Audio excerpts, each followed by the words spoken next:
Hey guys, this is Jason Singh from Black Hole Tech. So here today we have an overview of the Kingston SSD called the UV300. So now we'll be talking about what an SSD is. An SSD is a solid state drive, and what are some of its uses? Basically, why would you spend so much money on an SSD rather than just buying a conventional hard disk? So basically, an SSD offers higher transfer speeds in terms of both data which can be read as well as data which is written from one drive to another, one partition to another on the SSD. So what would you get from an SSD? Number one, you'd get really fast boot times. I mean, your computer will probably boot up in 4 or 5 seconds. That's extremely good. Your games will start up even faster. The load times in games will be better. Sometimes it also erases stuttering from intense gameplay. Sometimes, for instance, if you're playing Battlefield online, and you have an SSD, you see that there's a fraction of percentage better than it's a fractional percentage better than normal HDD. You avoid a lot of stutter, and or especially if you're playing online, that really matters. So yeah, I would definitely.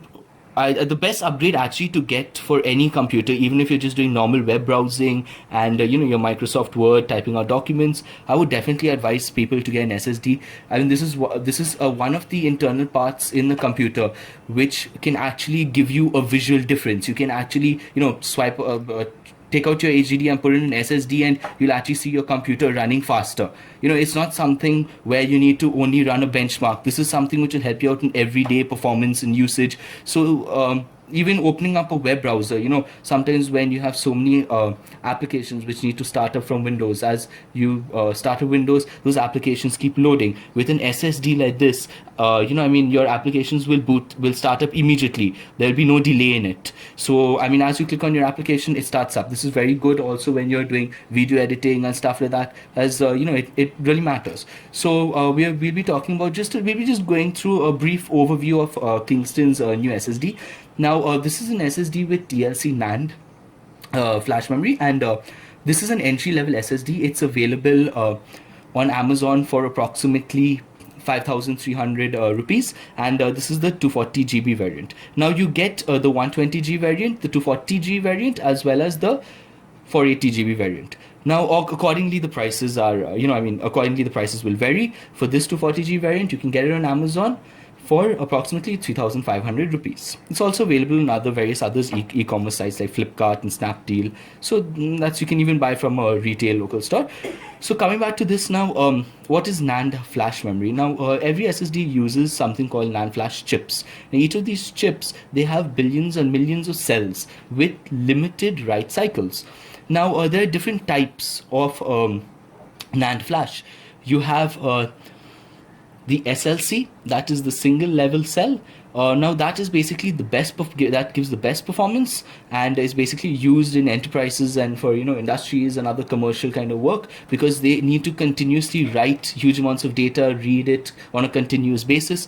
Then we have something called MLC, which is multi-level cell. Now multi-level cell is less costly than SLC, but however it's more durable than TLC. Now TLC is at the bottom, but even though it's at the bottom of the list, it does provide good performance, and the only downside to it, which I see, is probably the low endurance. What happens is that TLC stands for triple or 3-level cell.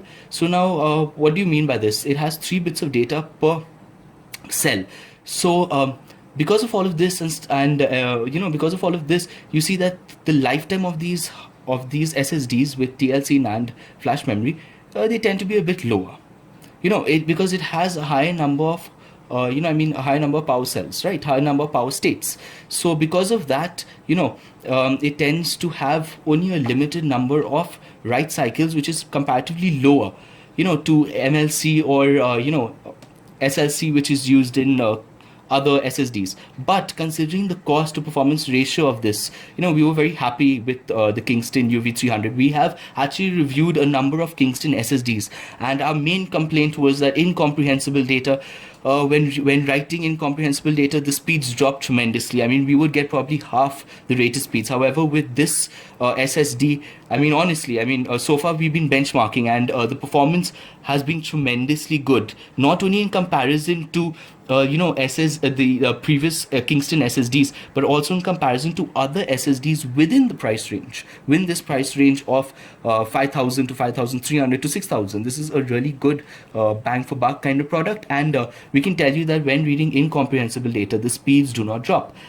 If you look at the box and the pack that this comes in, I mean, Kingston promises read speeds of 500 and 510 or something MB per second, and write speeds of around about 450 MB per second.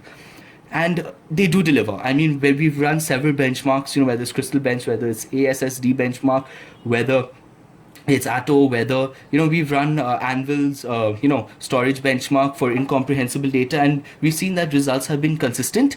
We will be giving you a link in the video description to the in-depth analysis where all the benchmarks will be posted. That will be up on our website very soon. So coming back to this, now one thing I would advise you all to get the 240 GB variant of this and not the 120 GB variant, because with the 120 GB variant, even according to the advertised speeds on the Kingston website and on the box of itself, on the box of the product itself, says that the write speeds are around 280 MB per second with the same read speeds which comes with this.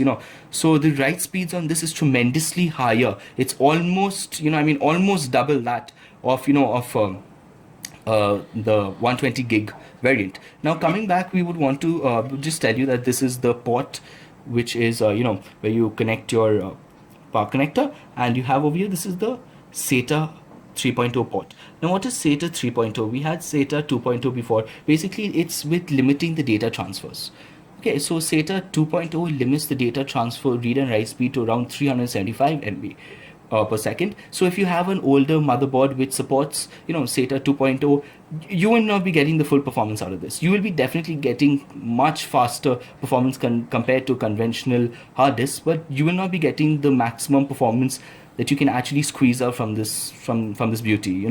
So if you, however, this supports SATA 3.0, and if your motherboard supports SATA 3.0, you're good up to 750 MB per second. That's basically almost the prescribed limit for SATA 3.0. And then again, this will probably limit you to this hard disk has a max speed of like 550 Mbps read times, or maybe a little lower.